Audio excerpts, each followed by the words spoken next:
berdoa saudara-saudara kita yang ada di rumah dan di manapun saudara berada. Pada pagi hari ini saya bersyukur bisa berkomunikasi dengan saudara meski lewat udara. Ya, saya percaya saudara semuanya berada tepat dalam kehendak dan rencana Tuhan.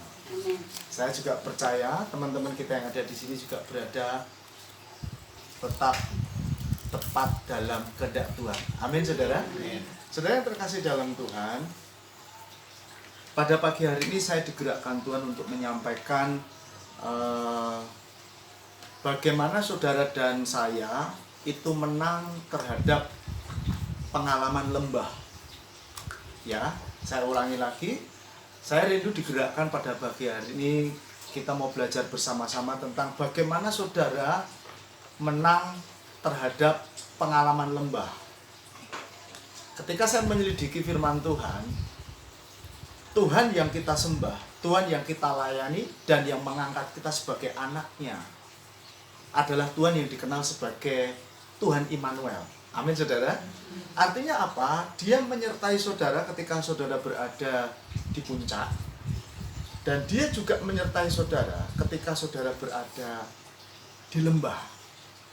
Artinya, meskipun saudara dan saya berada di lembah, Tuhan tidak meninggalkan saudara. Kata lembah itu adalah mewakili situasi di mana saudara dan saya sedang mengalami sebuah proses kesakitan atau proses peremukan. Atau lembah boleh juga dikatakan di mana saudara dan saya itu mengalami sebuah situasi dan kondisi yang benar-benar itu tidak menyenangkan, menyakitkan, yang membuat saudara kadangkala tidak betah, saudara. Tapi kebenarannya adalah saudara dan saya harus mengalami lembah. Karena justru lembah itu bisa mengeluarkan yang terbaik dalam hidup kita. Lembah itu sebenarnya tidak membahayakan dan menghancurkan saudara, tapi justru lembah itu menguntungkan saudara pada saat saudara mengerti bagaimana cara saudara bisa melewati lembah situ. Ngerti sampai saya? Maksud saya ngerti ya, saudara? Saudara kalau memahami bagaimana memenangkan lembah, memenangkan pengalaman lembah, sebenarnya ada banyak keberuntungan yang saudara bisa dapatkan, yang saudara tidak dapatkan ketika saudara berada di puncak. Saya belajar pengalaman dari hidup saya sendiri dan hidup banyak anak-anak Tuhan, bahwa ketika kita ini berada di puncak, Tuhan selalu memberikan hikmatnya, Tuhan selalu memberikan strateginya. Tuhan selalu memberikan kepada kita semua jalan-jalan baru yang kita temui hanya ketika berada di puncak. Ketika kita juga berada di lembah, saudara dan saya tidak lagi menemui cara-cara dan strategi yang Tuhan ajarkan kepada saudara dan saya ketika sudah ada di puncak. Nangkep ya? Jadi pengalaman puncak itu punya gurunya sendiri. Di lembah, pengalaman di lembah itu juga punya gurunya sendiri. Pengalaman di puncak itu atmosfernya berbeda. Pengalaman di lembah juga atmosfernya berbeda. Dan saya mau beritahu sama saudara satu hal. Pada saat saudara dan saya berada di lembah, atau saudara dan saya berada di tengah-tengah badai, hal yang paling sulit saudara duduk diam dengan Tuhan. Karena apa? Seringkali ketika saudara dan saya berada di tengah badai, saudara dan saya berada di dalam lembah, kita memiliki tendensi yang besar, kita memiliki kecenderungan yang besar untuk kita berontak. Mengapa? Karena memang daging kita itu nggak suka pada dasarnya, ya, dengan ketidaknyamanan yang ditimbulkan dari badai, yang ditimbulkan dari lembah. Nah, kok sampai di sini ya, saudara? Saya ulangi lagi, saudara, bahwa pada saat saudara berada di lembah adalah baik dan bijak pada saat saudara mengambil sikap tenang.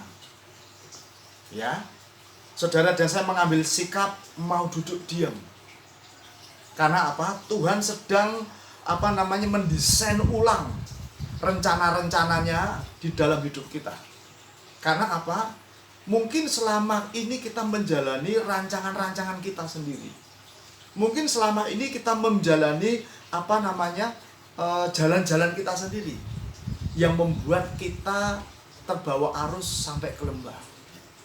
Nah, saudara, saya juga belajar dalam 1 Petrus pasal 4 ayat yang ke-7 itu mengatakan seperti ini. Kesudahan segala sesuatu sudah dekat. Karena itu kuasailah dirimu dan jadilah apa? Tenang, supaya kamu dapat berdoa. Jadi Tuhan mau pada waktu saudara dan saya berada di lembah, saudara dan saya berada di tengah-tengah badai, 1 Petrus 4 ayat 7 tadi mengatakan apa? Kuasai diri saudara. Untuk apa? Tenang. Jadi pada waktu kita berada di tengah badai, kita justru malah memberi diri dikuasai oleh keadaan. Ya, saya pernah mengatakan bahwa kita ini harus belajar menjadi termostat dan bukan termometer. Masih ingat ya? Bedanya termostat sama termometer adalah termostat itu selalu mempengaruhi. Tapi kalau termometer itu selalu dipengaruhi. Artinya apa? Kalau saudara dan saya gambarkan saudara itu sebagai termostat, seperti AC. Saudara dan saya tidak pernah dipengaruhi oleh situasi yang terjadi di sekeliling saudara. Justru saudara itu mempengaruhi. Ya, saudara bisa memberikan atmosfer kesejukan.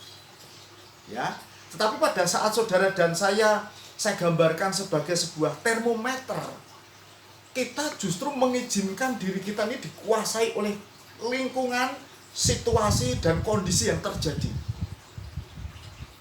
Jadi di sini penting buat kita renungkan lewat 1 Petrus 4 ayat 7 bahwa adalah bijak ketika kita berada di lembah, kita menguasai diri.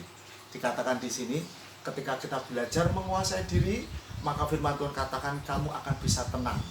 Dan pada waktu kamu bisa tenang, kamu baru bisa berdoa.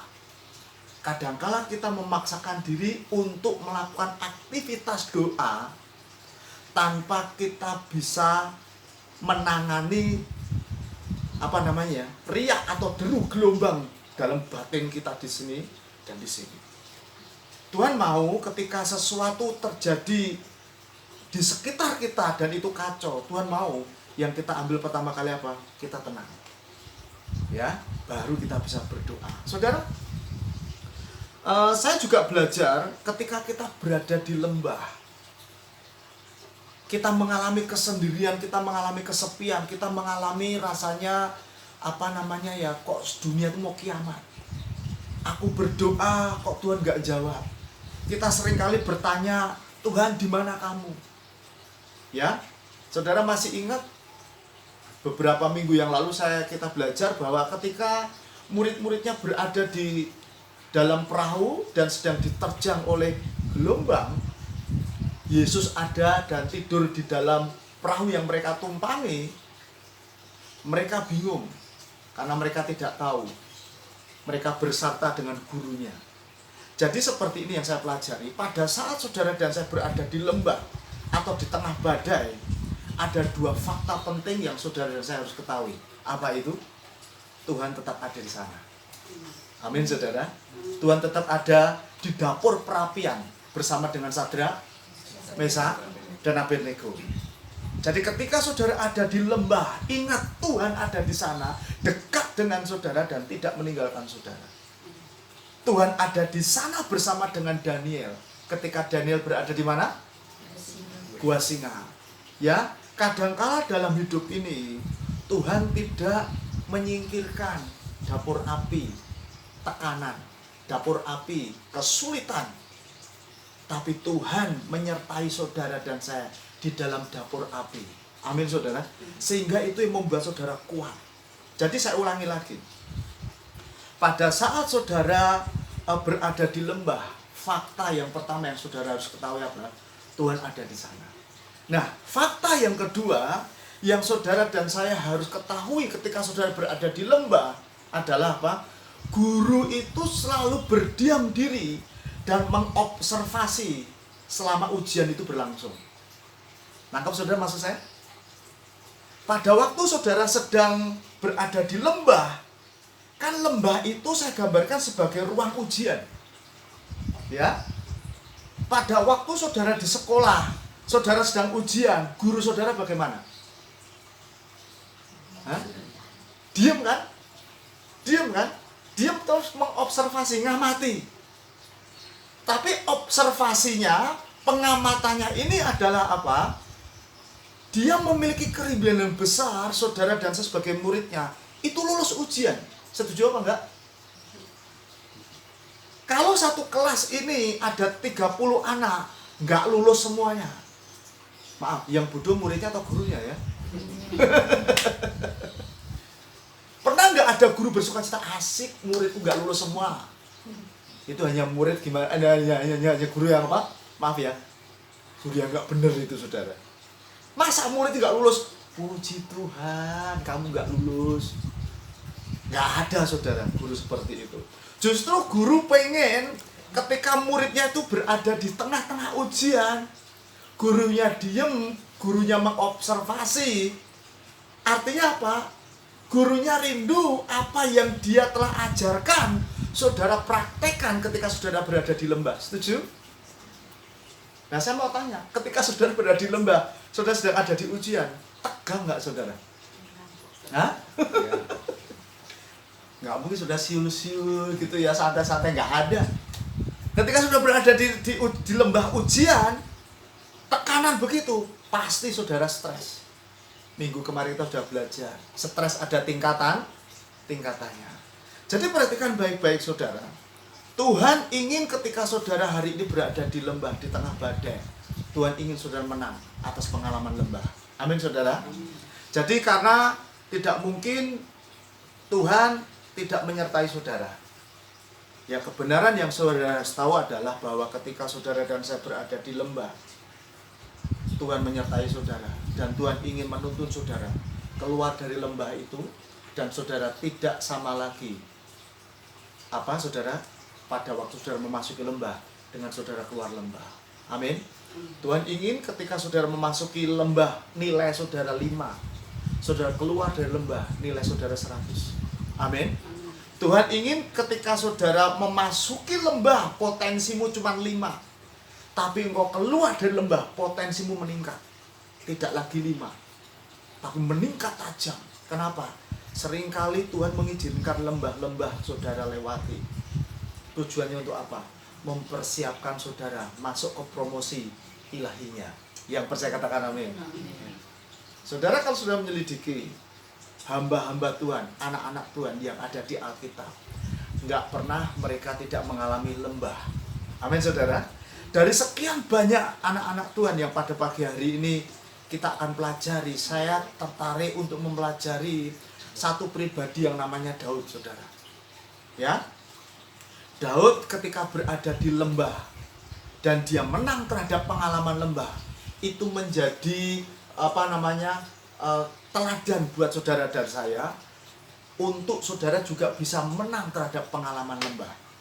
Mari kita buka belajar bersama-sama di dalam 1 Samuel pasal yang ke-30. Mari kita fokus pada ayat yang pertama dan kita mendapatkan pewahyuan apa dari ayat yang pertama ini. Kita baca yuk. 1, 2, 3. Ketika Daud serta orang-orangnya sampai ke Siklag pada hari yang ketiga, orang Amalek telah menyerbu tanah Negeb dan Siklag. Siklag telah dikalahkan oleh mereka dan dibakar habis. Saudara, ayat ini memberikan sebuah skenario dan saya pelajari ini skenario terakhir dari Daud sebelum Daud itu naik ke tahta. Ya.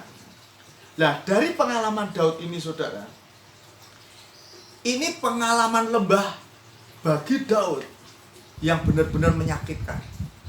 Karena apa? Apa yang Daud miliki yang berharga itu benar-benar hilang semuanya. Ya, perhatikan yuk ayat yang pertama. Pewahyuan apa yang kita dapatkan dari ayat yang pertama ini, saudara? Dikatakan seperti ini, ketika Daud serta orang-orangnya sampai di Siklag, pada hari yang ketiga, orang Amalek telah menyerbu tanah Negeb dan Siklag. Siklag telah dikalahkan oleh mereka dan dibakar apa? Habis. Saudara, pada waktu saya menyelidiki ayat yang pertama ini, saya fokus kepada satu kata yang namanya Siklag, saudara. Saudara, kata Siklag itu artinya ruang atau alat pengukur tekanan. Kata Siklag, ya saudara. Saya mau ceritakan dulu latar belakang dari kisah ini. Daud pada waktu itu sedang berperang, justru membela bangsa lain yang sedang berperang dengan bangsanya sendiri, saudara. Ya, pada saat dia berperang, memerangi bangsanya sendiri dan membela bangsa lain, akhirnya raja dan panglima-panglima bangsa yang dia bela itu tahu bahwa Daud itu adalah bakal raja Israel. Maka panglima-panglimanya ngomong begini, kamu bukankah orang yang dipuji-puji oleh banyak wanita Israel, yang katanya Saul aja mengalahkan berapa, saudara? Beribu-ribu, tapi kamu apa? Berlaksa-laksa. Lah, para panglima raja Filistin pada waktu itu yang hendak memerangi Israel, karena pada waktu itu Daud sedang menjadi DPO Israel. Raja yang pertama, Saul, benci sama dia. Kalau dia nggak melarikan dari negeri Israel dan minta perlindungan suaka dari Filistin, habis dia. Saya mau beritahu sama saudara, kadang-kadang kok saudara dan saya berada di dalam rencana Tuhan, justru keadaan yang saudara dan alami terjadi sebaliknya. Kita seringkali berpikir ketika kita berada tepat dalam rencana dan kehendak Tuhan, semuanya akan baik-baik saja. Saya katakan, ya, semuanya baik-baik saja selama saudara dan saya melekat dengan Tuhan. Amin, saudara. Seorang anak itu akan baik-baik saja pada saat dia berada di dalam dekapan papahnya dan papahnya melewati banjir. Anaknya baik-baik saja. Walaupun anak yang dia dekap itu merasakan ketakutan, dia bisa tenggelam, tapi dia akan baik-baik saja ketika dia berada tepat dalam dekapan papahnya. Daud pada waktu itu diurapi jadi raja. Detik itu juga Saul, raja yang kehilangan urapan, mencoba membunuh Daud.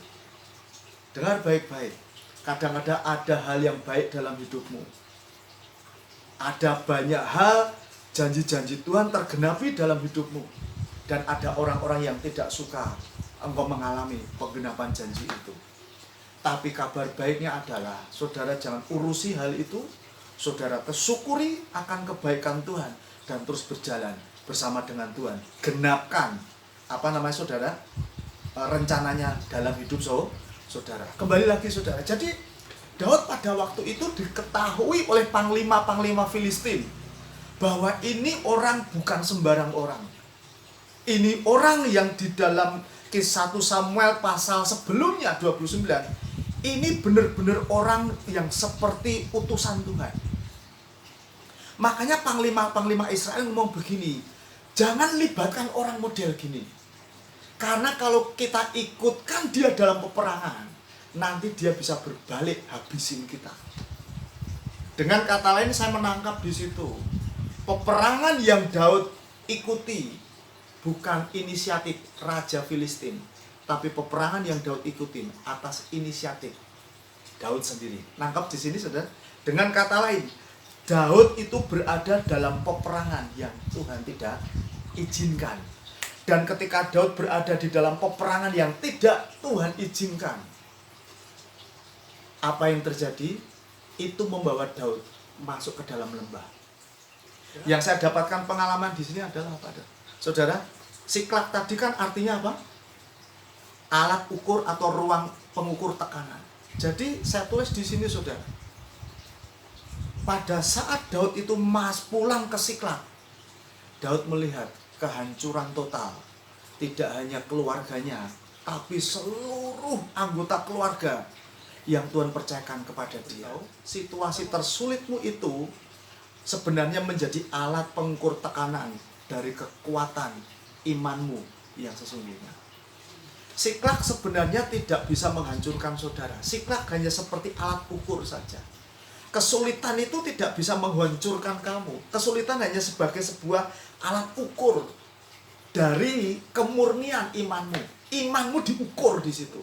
Ingat, jangan izinkan siklagmu menghancurkan kamu. Itu hanya alat ukur saja.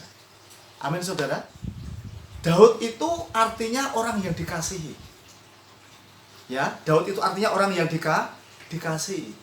Pun Daud tahu bahwa dirinya dikasihi, tapi Daud tidak mengalami pengalaman Siklag, lembah-lembah yang menyakitkan. Saya ulang sekali lagi, saudara jangan berpikir saudara tahu bahwa saudara anak yang dikasihi Tuhan, saudara imun dengan pencobaan.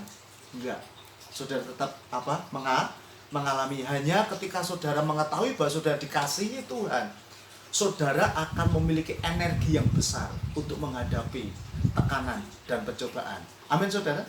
Buktinya apa? Yesus ketika dia dibaptis, Bapa mengatakan seperti ini, engkaulah anak yang kuka, kepadamu aku berkenan.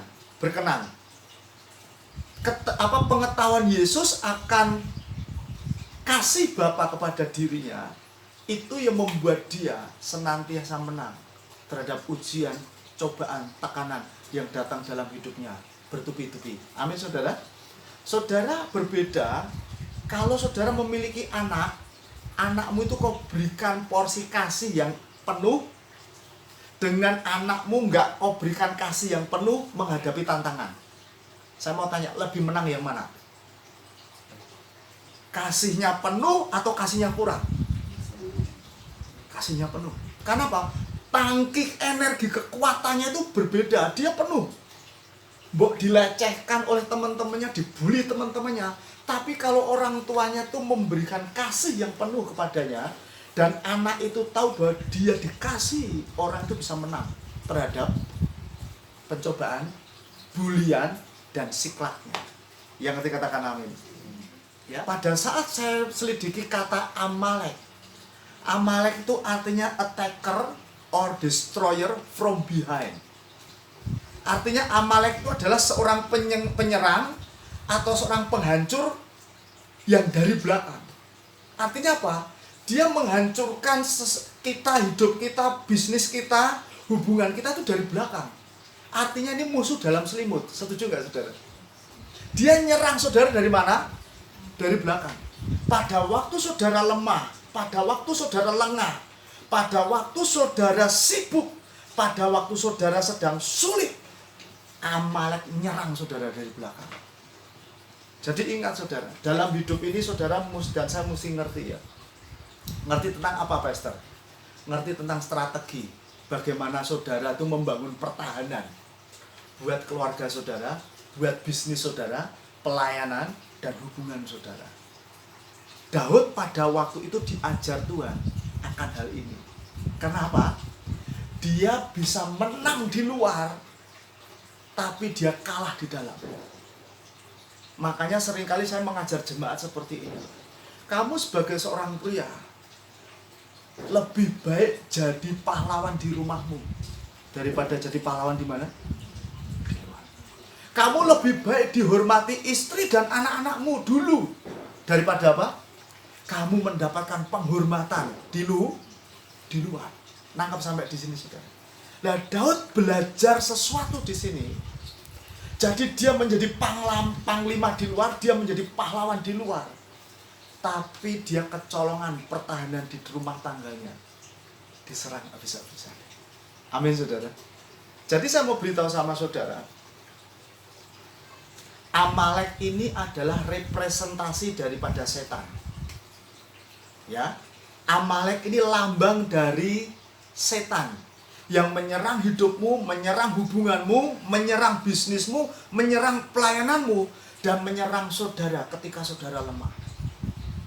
Jadi pada saat saudara mengalami hal-hal yang saudara lihat, ini kok ada sesuatu yang aneh dalam hidupku. Artinya apa? Pada waktu saudara lemah, kok serangan datang bertubi-tubi. Itulah saatnya Amalek mendatangi hidupmu. Nah, pertanyaannya adalah bagaimana engkau bisa mengalahkan Amalek? Nanti kita akan belajar dari yang Daud alami, saudara. Amin, saudara. Saudara buka yuk di Lukas pasal yang keempat ayat yang ke-13.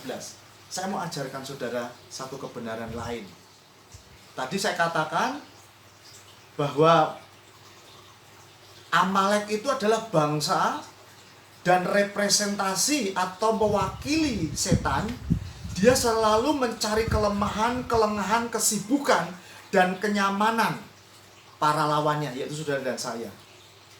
Jadi pada waktu saudara lengah, Amalek langsung menyerang saudara. Ya, yuk kita baca di Lukas pasal yang keempat ayat yang ke-13. Mari, 1, 2, 3.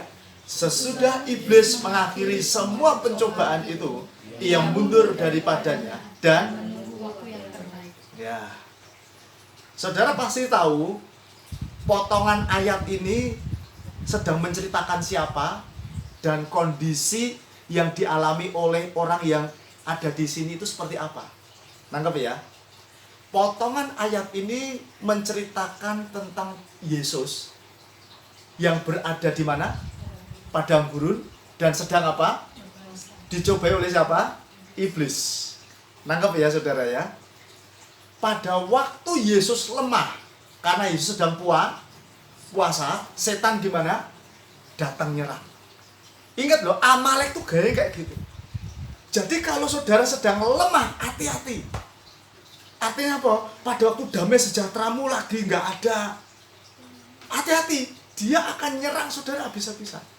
Yesus pada waktu itu sedang puasa, di mana fisiknya dia lemah. Setan ngerti di sana. Setan serang. Saya mau beritahu sama saudara, strategi yang setan pakai tetap sama sampai hari ini. Ya. Jadi pada waktu saya mempelajari ayat ini, justru Roh Kudus mengajarkan saya sesuatu dari apa yang setan lakukan. Loh, kok kita belajar dari setan tuh Mas Untung? Setan itu selalu ngopi paste dari yang Tuhan lakukan, setuju? Ya? Dia ngopi paste. Jadi perhatikan saudara, saya baca di ayat yang sama dari kitab The Message, ada dua kata yang saudara dan saya harus ikuti untuk saudara bisa menang terhadap lembah, pengalaman lembah. Perhatikan saudara, di Lukas pasal 4 ayat 13 mengatakan seperti ini. Saya baca di Alkitab The Message ya. Dikatakan seperti that complete the testing. Jadi setelah pencobaan itu diselesaikan, terus dia ngomong gini, the devil read temporarily. Jadi pada waktu setan itu sudah nyobai Yesus, nggak berhasil, dia apa? Red itu apa saudara? Rehat, setuju saudara? Dikatakan, Demes katakan, setan kemudian red sementara. Red ya. Red itu kalau saudara setahun sekali kan ada acara red toh. Tujuannya untuk apa saudara? Menyegarkan saudara kembali kan jiwanya, mentalnya, tenaganya, fisiknya kan? Red. Berarti kan baik-baik. Yang kita patut contoh dari setan ini, ketika dia lakukan sesuatu nggak berhasil, dia mencoba memulihkan dirinya lagi, membangun kekuatannya lagi. Dengan kata lain saudara, pada saat saudara dan saya mencoba segala sesuatu dan nggak berhasil, contoh apa yang setan lakukan? Rest, istirahat, jangan paksakan diri. Karena apa? Mental kita butuh istirahat, fisik kita butuh istirahat. Setuju ya? Setan saja ngerti istirahat saudara. Haleluya, amin saudara. Tapi banyak manusia justru tidak ngerti istirahat. Saya mau beritahu sama saudara, bukan berarti saya tidak sepakat dengan kerja keras. Saya ini tipikal orang kerja keras, saudara. Tapi ada saatnya dan ada tempatnya. Kapan kamu kerja, kapan kamu harus rest. Amin, saudara. Kapan kamu istirahat, kapan kamu mulai kerja keras. Nah, kalau saudara dan saya sedang dengerin khotbah saya hari ini, kamu mesti rest di sini dan di sini. Nangkep ya? Jangan lagi dengerin khotbah begini, ininya kerja keras, ininya kerja keras. Ya toh, mikirin utangku piye ya? Nanti habis ini ketemu sama siapa ya? Ini gimana ya? Jadi kita nggak bisa membedakan tempat dan waktunya. Setan saja bisa membedakan tempat dan waktunya. Kapan dia retret, kapan dia mulai kerja lagi. Saya mau beritahu sama saudara, hidup ini mesti seimbang. Amin, saudara. Kapan kau harus istirahat, kapan kau harus apa? Bekerja. Jangan pagi kamu pakai untuk kerja bisa-bisan, malam kamu pakai begadang.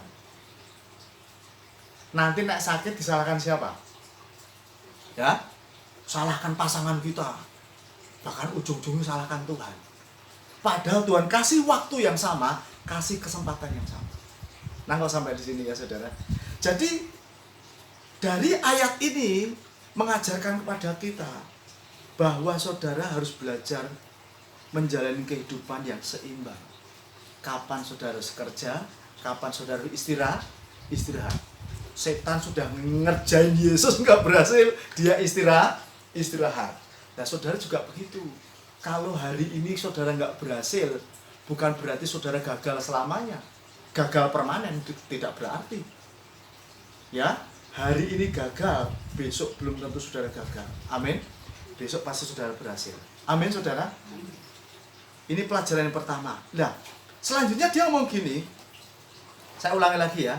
The devil retreat temporarily, lying in wait for another opportunity. Jadi begini, begitu setan sudah mencoba Yesus nggak berhasil, dia istirahat retreat sementara, dikatakan sambil menunggu kesempatan lainnya. Amin, saudara. Jadi yang kedua yang kita bisa belajar dari setan ya, walaupun dalam diri setan itu jahat semuanya, tapi setan itu adalah pribadi yang juga tahu kapan ada kesempatan dia manfaatkan. Amin, saudara. Perhatikan baik-baik. Tidak selamanya dalam hidup ini ada kesempatan-kesempatan yang muncul yang Tuhan perhadapkan pada saudara. Amin. Tuhan ingin saudara dan saya ketika Tuhan berhadapkan kepada kesempatan, saudara ambil. Haleluya. Jangan ada kesempatan saudara sia-siakan. Saudara rugi besar. Saya tulis di sini ya. Setan mampu mencari dan memanfaatkan kesempatan dengan bijaksana dan sebaik-baiknya, tapi justru banyak anak Tuhan menyepelekan kesempatan yang ada di depan matanya. Ini yang juga bisa menyebabkan banyak anak Tuhan masuk kepada pengalaman lembah. Kenapa? Menyia-nyiakan apa? Kesempatan, saudara. Saya percaya Tuhan bukan pribadi yang memberikan kepada kita kesempatan cuma sekali. Amin. Dia selalu memberikan kepada kita ini kesempatan demi kesempatan. Tuhan mau setiap kesempatan yang dihadapkan kepada saudara, saudara peka, saudara ambil, dan saudara manfaatkan. Bukan saudara remehkan. Saya mau beritahu sama saudara satu kebenaran ini. Jadi jangan pernah remehkan kesempatan. Ya. Justru ketika Daud diberi kesempatan oleh Tuhan berada di negeri orang Filistin, dia harusnya mempelajari apa? Mempelajari kelemahan musuhnya. Justru malah dia memberikan keuntungan yang besar kepada musuhnya. Ini salah besar, saudara. Ya, karena kelak dia akan menjadi raja Israel. Kalau dia Tuhan tempatkan masuk ke dalam negeri orang Filistin, harusnya dia memanfaatkan kesempatan untuk mempelajari kelemahannya bangsa Filistin. Justru malah dia tidak memanfaatkan kesempatan itu. Saya mau beritahu sama saudara kebenaran, bahwa manfaatkan kesempatan yang ada ketika engkau berada di dalam lembah sekalipun. Karena seringkali lembah itu mengajar kepada kita untuk memanfaatkan apapun yang ada di dalamnya. Yang nanti katakan amin. Saudara, saya melihat ada banyak anak-anak Tuhan yang menyia-nyiakan kesempatan yang baik yang Tuhan berikan kepada dia. Saya melihat ujungnya itu dia mengalami pengalaman